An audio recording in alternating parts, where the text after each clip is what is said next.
A probe sent to study the sadly neglected innermost planet of the solar system has finally revealed auroral processes that take place in spite of a practically non-existent atmosphere.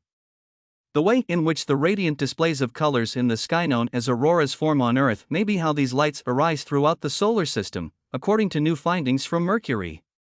On Earth, auroras, also known as the northern and southern lights, result when streams of high-speed particles from the Sun, collectively known as the solar wind, slam into our world's magnetosphere, the shell of electrically charged particles trapped by the planet's magnetic field.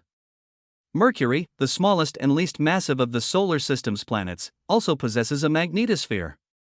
However, its magnetosphere is typically only about 5% the size of Earth's. This is because the magnetic field of Mercury is less than 1% as strong as our planet's, Sei Aizawa, a planetary scientist and space plasma physicist at the Institute for Astrophysics and Planetology Research in Toulouse, France, told Space.com. The magnetosphere of a planet often acts as a barrier to solar wind flow, in the same way as a boulder in a stream serves as an obstacle to flowing water. However, previous research found that, depending on how Earth and Mercury are oriented with respect to the interplanetary magnetic field from the Sun, the magnetospheres of both those planets regularly become open to the solar wind.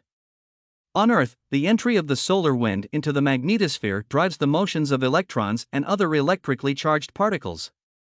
At the poles, these electric currents flow into the planet's atmosphere, race down Earth's magnetic field lines and crash into molecules in the upper atmosphere, generating auroral light. Previous research detected very high-energy electrons and X-rays from Mercury. However, those studies lacked the tools to monitor the relatively low-energy electrons that usually power auroras. Now Aizawa and her colleagues have discovered evidence that auroras on Mercury have the same origins as they do on Earth. The results suggest that these processes are a universal mechanism for aurora generation, Aizawa said. In the new study, the scientists analyzed data from the Bepi-Colombo mission, a joint effort from the European Space Agency and the Japan Aerospace Exploration Agency to study Mercury.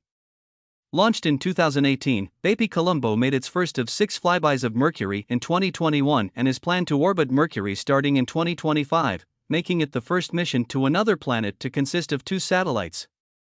Bepi-Colombo found that relatively low-energy electrons in Mercury's magnetosphere can accelerate in the planet's dawn areas and then get pumped into magnetic field lines on the world's night side. Since Mercury has an incredibly tenuous atmosphere compared to Earth's, these electrons do not strike the air, but instead slam onto Mercury's surface, generating X-ray auroras. All in all, although the planets of the solar system differ in many respects from each other, such as the strength of their magnetic fields and the composition of their atmospheres, the way in which electrons can get accelerated at planets to generate auroras appears universal across these worlds, Aizawa said. The scientists detailed their findings online, July 18, in the journal Nature Communications.